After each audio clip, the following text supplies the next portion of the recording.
ಕಾರ್ಯ ವಿಳಂಬವಾಗ್ತಾ ಇದೆ. ನೀವು ಗಮನಿಸ್ತಿದ್ದೀರಿ 10, 15, 20 ಮಂದಿಗಳ ಗುಂಪು ರಸ್ತೆಯ ಇಕ್ಕೆಲೆಗಳಲ್ಲಿ ನಿಂತು ವಾಹನ ಕಡ್ಡಿ ಮಾಡ್ತಿದ್ದಾರೆ. ಕಡೆಯ ಬಾರಿಗೆ ನಮಗೆ ನಮಸ್ಕಾರ ಹಾಕ್ಲಿಕ್ಕಾದರೂ ಅವಕಾಶ ಕೊಡಿ ಅಂತ ಹೇಳಿ. ಹೀಗಾಗಿ ಅನಿವಾರ್ಯವಾಗಿ ವಾಹನದ ವೇಗವನ್ನು ಕಡಿಮೆ ಮಾಡಲೇಬೇಕಾದ ಪರಿಸ್ಥಿತಿ. ಮತ್ತಷ್ಟು ಮಾಹಿತಿ ಸೋಮನಹಳ್ಳಿಯಲ್ಲಿ ಯಾವ ರೀತಿಯಾದ ಸಿದ್ಧತೆಗಳಾಗಿದೆ ಅನ್ನೋದ್ರ ಬಗ್ಗೆ ನನ್ನ ಕಲೀಗ್ ಚಂದ್ರಶೇಖರ್ ನೀಡ್ತಾ ಹೋಗ್ತಾರೆ. ಚಂದ್ರಶೇಖರ್, ವಿಳಂಬ ಆಗ್ತಾ ಇದೆ ತಲುಪೋದು.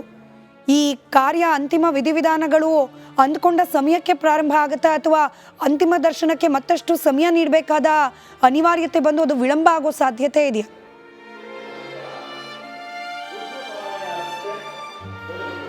ಖಂಡಿತವಾಗ್ಲೂ ಇಷ್ಟೊತ್ತಿಗಾಗಲೇ ಏನು ಸೋಮನಹಳ್ಳಿಗೆ ಎಸ್.ಎಂ. ಕೃಷ್ಣ ಅವರ ಪಾರ್ಥಿವ ಶರೀರ ತಲುಪಬೇಕಾಗಿತ್ತು. ಆದರೆ ಇದರ ನಡುವೆ ಒಂದಷ್ಟು ಸಕಲ ತಯಾರಿಯನ್ನು ಕೂಡ ಈಗಾಗಲೇ ಜಿಲ್ಲಾಡಳಿತ ಮಾಡ್ಕೊಂಡಿರ್ತಕ್ಕಂಥದ್ದು. ಈಗಾಗಲೇ ಭಾನುಪ್ರಕಾಶ್ ಶರ್ಮಾ ಅವರ ನೇತೃತ್ವದಲ್ಲಿ ಈಗಾಗಲೇ ಅಂತಿಮ ಕ್ರಿಯೆಗೆ ಸಂಬಂಧಪಟ್ಟಂತೆ ಎಲ್ಲ ವಿಧಿವಿಧಾನಗಳನ್ನು ಕೂಡ ತಯಾರು ಮಾಡ್ಕೊಳ್ಳಾಗ್ತಾ ಇದೆ. ಮತ್ತೊಂದು ಕಡೆ ಪಾರ್ಥಿವ ಶರೀರವನ್ನು ಇಟ್ಕೊಳ್ಳೋದಕ್ಕೂ ಕೂಡ ಎಲ್ಲ ತಯಾರಿಯನ್ನು ಕೂಡ ಮಾಡ್ಕೊಳ್ಳಲಾಗಿದೆ. ಸೊ ಹೀಗಾಗಿ ಇಲ್ಲಿ ನಾವು ಗಮನಿಸಬಹುದು. ಸೊ ಒಂದು ಕಡೆ ವೇದಿಕೆಯನ್ನು ಕೂಡ ಸಿದ್ಧ ಮಾಡಿದ್ದಾರೆ. ಸೊ ಬರುವಂಥ ಯಾರೆಲ್ಲ ಏನು ಅತಿಥಿಗಳಿದ್ದಾರೆ ಅಥವಾ ಸಂಬಂಧಿಕರಿದ್ದಾರೆ ಮತ್ತು ಮತ್ತೊಂದು ಕಡೆ ಅಭಿಮಾನಿಗಳಿದ್ದಾರೆ, ಅವರೆಲ್ಲರಿಗೂ ಕೂಡ ಇವತ್ತು ಪಾರ್ಥಿವ ಶರೀರ ದರ್ಶನಕ್ಕೆ ಅವಕಾಶವನ್ನು ಮಾಡಿಕೊಡ್ತಾ ಇರ್ತಕ್ಕಂಥದ್ದು ಈಗಾಗಲೇ ನಾವು ಗಮನಿಸಬಹುದು.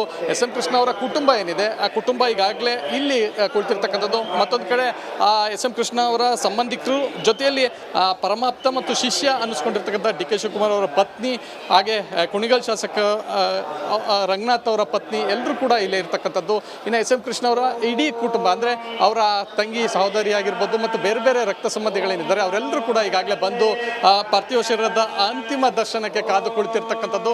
ಮತ್ತೊಂದು ಕಡೆ ನಾವು ಗಮನಿಸ್ಬೋದು, ಅಸಂಖ್ಯಾತ ಜನರು ಇಲ್ಲಿ ಬರ್ತಾ ಇರ್ತಕ್ಕಂಥದ್ದು. ಈಗಾಗಲೇ ಬರುವಂಥವರಿಗೆ ಯಾವುದೇ ರೀತಿಯಾದಂಥ ಅಂದರೆ ಒಂದು ಕಡೆ ಬಿಸಿಲಿರಬಹುದು ಅನ್ನೋಂಥ ಕಾರಣಕ್ಕೆ ಜರ್ಮನ್ ಟೆಂಟನ್ನು ಕೂಡ ಹಾಕಿಸಲಾಗಿರ್ತಕ್ಕಂಥದ್ದು. ಆದರೆ ಬಿಸಿಲಿಲ್ಲ, ನೆರಳಿದೆ. ಆದರೂ ಕೂಡ ಮಳೆ ಬರುವಂಥ ಸಾಧ್ಯತೆಗಳಿದ್ದರೂ ಕೂಡ ಇಲ್ಲಿ ಎಲ್ರಿಗೂ ಕೂಡ ಕೂರ್ಲಿಕ್ಕೆ ಚೇರ್ಗಳ ಅವಕಾಶವನ್ನು ಮಾಡಿಕೊಟ್ಟಿರ್ತಕ್ಕಂಥದ್ದು. ಮತ್ತೊಂದು ಕಡೆ ಭಾನುಪ್ರಕಾಶ್ ಶರ್ಮಾ ಅವರ ನೇತೃತ್ವದಲ್ಲಿ ಈಗಾಗಲೇ ಅಂತಿಮ ವಿಧಿವಿಧಾನವನ್ನು ಮಾಡಲಾಗ್ತಾ ಇರ್ತಕ್ಕಂಥದ್ದು. ಸೊ ಒಕ್ಕಲಿಗ ಸಂಪ್ರದಾಯದಂತೆ ಅಂತಿಮ ಸಂಸ್ಕಾರವನ್ನು ಮಾಡಲಾಗ್ತಾ ಇರ್ತಕ್ಕಂಥದ್ದು. ಒಟ್ಟು 15 ಜನ ವೇದ ಪಂಡಿತರಿಂದ ಈ ವಿಧಿವಿಧಾನವನ್ನು ಮಾಡ್ತಾ ಇರ್ತಕ್ಕಂಥದ್ದು. ವಿಶೇಷ ಅಂತಂದರೆ ಎಸ್.ಎಂ. ಕೃಷ್ಣ ಅವರ ಮೃತದೇಹಕ್ಕೆ ಅವರ ಸಹೋದರ ಪುತ್ರ ಗುರುಚರಣ್ ಮತ್ತು ಮೊಮ್ಮಗ ಸಿದ್ಧಾರ್ಥ ಅಮರ್ತ್ಯ ಹೆಗಡೆ ಏನಿದ್ದಾರೆ ಇವರು ಆ ಚಿತೆಗೆ ಅಗ್ನಿ ಸ್ಪರ್ಶವನ್ನು ಮಾಡ್ತಾರೆ. ಯಾಕಂತಂದರೆ ಇವರಿಗೆ ಗಂಡು ಮಕ್ಕಳಿಲ್ಲದೆ ಇರೋ ಕಾರಣ. ಮತ್ತೊಂದು ಕಡೆ ನಾವು ಗಮನಿಸ್ಬೋದು ಸ್ಮಿತಾ, ಆಗಲೇ ಕಳೆದ 2 ಗಂಟೆಗಳ ಕಾಲದಿಂದ ಅಭಿಮಾನಿಗಳು ಇಲ್ಲೇ ನಿಂತಿರ್ತಕ್ಕಂಥದ್ದು. ಅಂತಿಮ ದರ್ಶನ ಪಡೆಯಲಿಕ್ಕೆ ಸೋಮನಹಳ್ಳಿ ಸೇರಿದಂತೆ ಸುತ್ತಮುತ್ತಲಿನ ಅಂದರೆ ಮಂಡ್ಯ ಬೇರೆ ಬೇರೆ ಗ್ರಾಮದಿಂದಲೂ ಕೃಷ್ಣರವರಿಗೆ ಕ್ಯಾಂಡಲ್ಸ್ ಬೆಳಗಿಸುವುದರ ಜೊತೆಗೆ 1 ನಿಮಿಷದ ಮೌನಾಚರಣೆಯನ್ನ ಮಾಡಿ ಶ್ರದ್ಧಾಂಜಲಿಯನ್ನ ಸಲ್ಲಿಸಲಾಯಿತು. ವಿಜಯನಗರದ ಹೊಸಪೇಟೆ ತಾಲೂಕಿನ ಮರಿಯಮ್ಮನಹಳ್ಳಿ ಪಟ್ಟಣದ ನಾಣಿಕೆರೆ ವೃತ್ತದಲ್ಲಿ ಶ್ರದ್ಧಾಂಜಲಿಯನ್ನ ಸಲ್ಲಿಸಲಾಯಿತು. ಬಿಜೆಪಿ ಜಿಲ್ಲಾ ಯುವ ಮೋರ್ಚಾದ ಎಲ್ ಹನುಮನಾಯಕ್ ಮಾತನಾಡಿ, ಎಸ್.ಎಂ. ಕೃಷ್ಣಾಜಿ ಅವರು ಈ ದೇಶ ಕಂಡಂತಹ ಸರಳ ಸಜ್ಜನಿಕೆಯ ರಾಜಕಾರಣಿ. ಇಂತಹ ರಾಜಕಾರಣಿಗಳು ಇಂದಿನ ಯುವ ರಾಜಕಾರಣಿಗಳಿಗೆ ಪ್ರೇರಣೆ ಅಂತ ಹೇಳಿದರು.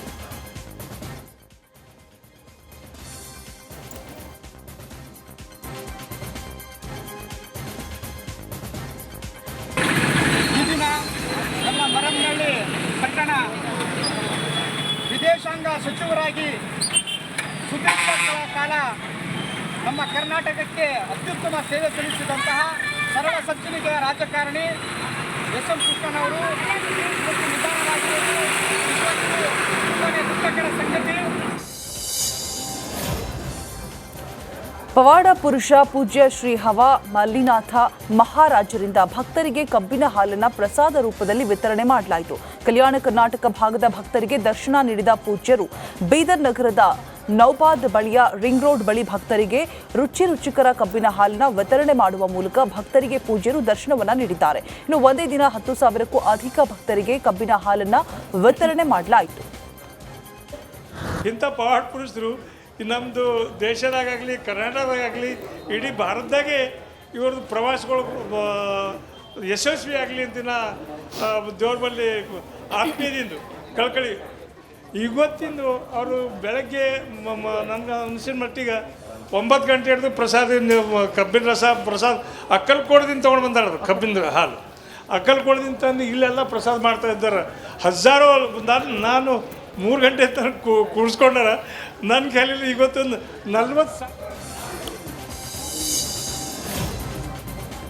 9 ತಿಂಗಳಿನಿಂದ ಕಂತು ಕಟ್ಟದ ಹಿನ್ನೆಲೆ ಕೋರ್ಟ್ ಆದೇಶ ಪಡೆದು ರೈತನ ಮನೆ ಸೀಸ್ ಮಾಡಿರುವ ಫೈನಾನ್ಸ್ ಅಧಿಕಾರಿಗಳ ವಿರುದ್ಧ ಈಗ ಆಕ್ರೋಶ ವ್ಯಕ್ತವಾಗಿದೆ. ಶಿವಮೊಗ್ಗ ಗ್ರಾಮಾಂತರ ಭಾಗದ ಹಾರೋಬೆನಹಳ್ಳಿ ಗ್ರಾಮದ ರೈತ ಹನುಮಂತ ನಾಯಕ್ ಮನೆ ಕಟ್ಟುವುದಕ್ಕೆ ಅಂತ 2018ರ ಜೂನ್ನಲ್ಲಿ ಖಾಸಗಿ ಫೈನಾನ್ಸ್ನಿಂದ 14 ಲಕ್ಷ ರೂಪಾಯಿ ಸಾಲ ಪಡೆದಿದ್ದ. ಸಾಲದ ಹಣ 2 ಲಕ್ಷ ರೂಪಾಯಿ ಬಾಕಿ ಮಾತ್ರ ಇದ್ದು ಈ ನಡುವೆ ಮನೆಯನ್ನ ಸೀಸ್ ಮಾಡಲಾಗಿದೆ. ಸದ್ಯ ರೈತ ಸ್ವಂತ ಮನೆ ಬಿಟ್ಟು ಕುಟುಂಬ ಸಮೇತ ಮತ್ತೊಬ್ಬರ ಮನೆ ಸೇರಿದ್ದಾನೆ. ರೈತನ ಮೇಲೆ ಶೋಷಣೆ ಮಾಡ್ತಿರುವ ಫೈನಾನ್ಸ್ ಕಂಪನಿ ವಿರುದ್ಧ ಸರ್ಕಾರ ಸೂಕ್ತ ಕ್ರಮ ಕೈಗೊಳ್ಳಬೇಕು ಅಂತ ಹೇಳಿ ಸರ್ಕಾರವನ್ನ ಕುಟುಂಬಸ್ಥರು ಒತ್ತಾಯಿಸ್ತಾ ಇದ್ದಾರೆ. ಸರ್, ಆಧಾರ್ ಫೈನಾನ್ಸಲ್ಲಿ ಲೋನ್ ತೊಗೊಂಡಿದ್ದೆ. ಫಸ್ಟು DCBಯಲ್ಲಿ ತೊಗೊಂಡಿದ್ದೆ 8 ಲಕ್ಷ. ಅದನ್ನು 4 ಲಕ್ಷ ಕಟ್ಟಿದ್ದೆ. ಆಮೇಲೆ ಇವರು ನಿಮ್ಗೆ ಜಾಸ್ತಿ ಕೊಡ್ತೀವಿ, ಬ್ಯಾಂಕಿಂತ ಕಮ್ಮಿ ಬಡ್ಡಿ ನಮ್ಮಲ್ಲಿ ಬರ್ರಿ ಅಂತ ಬೆನ್ನತ್ತಿದ್ರು. ಸೀದಾ ಹೋದೆ, ಆಯಿತು ಅಂತ ಹೋದ್ವಿ. ಅವರೇ ಎಲ್ಲ IT ರಿಟರ್ನ್ ಎಲ್ಲ ಅವರೇ ಮಾಡಿಸ್ಕೊಂಡ್ರು. ಚೆಕ್ ಬುಕ್ಕು ಅವರೇ ತಗೊಂಬಿಟ್ರು ಬ್ಯಾಂಕಲ್ಲಿ. ನಮ್ಗೆ ಏನು ಸೈನ್ ಮಾಡಿಸಿರೋದು ಅಷ್ಟೇ. ಆಮೇಲೆ 13 ಲಕ್ಷ ಕೊಡ್ತೀವಿ ಅಂದು ಎಲ್ಲ ಆ ಬ್ಯಾಂಕಿಗೆ ಕಟ್ಟಿ ಕ್ಲೋಸ್ ಮಾಡಿದ್ವಿ. ಬರೋದು ಇನ್ನು 3 ಲಕ್ಷ 13 ಲಕ್ಷ ಸಾಲ ಕಟ್ಟಬೇಕು ಅಂತೇಳಿ 13 ಲಕ್ಷ ಸಾಲ ಮಾಡಿದ ಕೊಟ್ಟರು ನಮಗೆ. ಆಯಿತು ಅಂತೇಳಿ ಒಪ್ಕೊಂಡ್ವಿ. ಇನ್ನು ನಾನು ಕಟ್ಟಿರೋದು 12 ಲಕ್ಷದ. ಮಂಗಳೂರು ಮಹಾನಗರ ಪಾಲಿಕೆ ವ್ಯಾಪ್ತಿಯಲ್ಲಿ ಪಾರ್ಕಿಂಗ್ ಜಾಗ ಸೆಟ್ ಬ್ಯಾಂಕ್ ಉಲ್ಲಂಘನೆ, ಕಟ್ಟಡ ಮೂಲ ವಿನ್ಯಾಸ ಬದಲಾವಣೆ ಸಹಿತ ಮೂಲನಕ್ಷೆ ಉಲ್ಲಂಘಿಸಿ ನಿರ್ಮಿಸಿದ 236 ಅನಧಿಕೃತ ಕಟ್ಟಡಗಳು ಪತ್ತೆಯಾಗಿದೆ. ಈ ಪೈಕಿ 76 ವಾಣಿಜ್ಯ ಉದ್ದೇಶದ ಕಟ್ಟಡಗಳಲ್ಲಿ ಪಾರ್ಕಿಂಗ್ ಉಲ್ಲಂಘನೆ ಪ್ರಕರಣಗಳನ್ನು ಗುರುತಿಸಲಾಗಿದೆ. ಈ ಎಲ್ಲ ಕಟ್ಟಡಗಳಿಗೆ ಭ್ರಷ್ಟ ಅಧಿಕಾರಿಗಳಿಂದ ಬೇಕಾಬಿಟ್ಟಿ ಕಂಪ್ಲೀಷನ್ ಪರವಾನಗಿ ನೀಡಲಾಗಿದ್ದು, ಪಾಲಿಕೆ ವ್ಯಾಪ್ತಿಯಲ್ಲಿ ಈ ಬಹುತೇಕ ಅನಧಿಕೃತ ಕಟ್ಟಡಗಳ ಮೇಲೆ ಬಹುತೇಕವಾಗಿ ಜಾಹೀರಾತು ಫಲಕಗಳೇ ರಾರಾಜಿಸ್ತಾ ಇದೆ. ಪಾರ್ಕಿಂಗಿಗೆ ಅಂತೇಳಿ ಸ್ಥಳ ಮೀಸಲಿಟ್ಟಲ್ಲಿ ಅಲ್ಲಿ ಇವರು ಇನ್ಫ್ಲುಯೆನ್ಸ್ ಮಾಡಿಕೊಂಡು ಅದಕ್ಕೆ ಡೋರ್ ನಂಬರ್ ಪಡೆದು ಅದನ್ನು ಕೂಡ ಅಂಗಡಿಕೊಂಡು ಮಾಡಿಬಿಡ್ತಾರೆ. ಇವತ್ತು ಮಂಗಳೂರಲ್ಲಿ ಹೆಚ್ಚಾಗಿ ಪಾರ್ಕಿಂಗಿಗೆ ಅವ್ಯವಸ್ಥೆ ಹಾಕ್ಕೊಂಡು ಬಂದಿದೆ. ಪಾರ್ಕಿಂಗಿಗೆ ಸ್ಥಳ ಇಲ್ಲ. ಅದರ ಯಾಕಾಗಿ ಅಂತ ಹೇಳಿದರೆ ಇದು ಮಂಗಳೂರು ನಗರ ಪಾಲಿಕೆ ಕಾನೂನನ್ನು ಉಲ್ಲಂಘನೆ ಮಾಡಿದ ಕಾರಣ. ಇವತ್ತು ನಾನು ಕೇಳ್ತಾ ಇದ್ದೇನೆ, ಬಡವರ ಮೇಲೆ ಸವಾರಿ ಮಾಡಿಕೊಂಡು ಗೂಡಂಗಡಿ ಅಥವಾ ಫುಟ್ಪಾತ್ ವ್ಯಾಪಾರಿಗಳನ್ನು ತಾವು ತೆಗೆಸುವ ಪ್ರಯತ್ನ ಎಲ್ಲ ಮಾಡ್ತಾ ಇರುವಾಗ ಕಳಸ ಕುದುರೆಮುಖ SK ಬಾರ್ಡರ್ ಕಾರ್ಕಳ ಸಂಪರ್ಕಿಸೋ ರಸ್ತೆ ಗುಂಡಿ ಬಿದ್ದು ಸಂಪೂರ್ಣ ಹದಗೆಟ್ಟಿದೆ. ರಾಷ್ಟ್ರೀಯ ಉದ್ಯಾನವನ ಕುದುರೆಮುಖ ಘಾಟ್ನಲ್ಲಿ ಓಡಾಡೋದು ಕಷ್ಟವಾಗ್ತಾ ಇದೆ. ರಸ್ತೆ ಹಾಳಾಗಿರೋದಕ್ಕೆ ಜನ ಮೊದಲೇ ಶಾಪ ಹಾಕ್ತಿದ್ರೆ ಇದೀಗ ರಸ್ತೆ ಸರಿಪಡಿಸ್ತೀವಿ ಅಂತ ಕಾಮಗಾರಿ ಮಾಡೋದಕ್ಕೆ ಮುಂದಾಗಿರೋದಕ್ಕೆ ಮತ್ತೊಮ್ಮೆ ಜನಾಕ್ರೋಶಕ್ಕೆ ಕಾರಣ ಆಗ್ತಾ ಇದೆ. ಹೆದ್ದಾರಿ ಕಾಮಗಾರಿಯಲ್ಲಿ ಭ್ರಷ್ಟಾಚಾರ ನಡೆದಿದೆ, ಕಾಮಗಾರಿ ಕಳಪೆ ಅಂತ ಅಧಿಕಾರಿಗಳ ವಿರುದ್ಧ ಜನ ಆಕ್ರೋಶವನ್ನ ಹೊರಹಾಕ್ತಾ ಇದ್ದಾರೆ. ಘಾಟಿಗೆ ಈ ಥರ ರೋಡ್ ಇದ್ರೆ ಗಾಡಿ ಓಡಿಸ್ಕೋತಿಲ್ಲ, ಸ್ವಲ್ಪ ಎಲ್ಲ ಸರಿ ನೋಡ್ಕೊಳ್ಳಿ ಯಾರು ಮಾಡಿ ಅಲ್ವಾ. ಗಾಡಿ ಕಾಮದಲ್ಲ, ಬೇರೆ ಅಲ್ಲ, ಬೇರೆ ಕ್ಷೇತ್ರ ನೋಡಿದ್ರೆ ಈ ಕ್ಷೇತ್ರ ಹೆಂಗೆ ಅನಿಸ್ತದೆ? ಇನ್ನು ಏನು ಡೆವಲಪ್ ಆಗಿಲ್ಲ, ಎಲ್ಲ ಸರಿ ಮಾಡಿ ಈಗ ರೋಡ್ ಘಾಟಿಗೆ ಈ ಥರ ರೋಡ್ ಇದ್ರೆ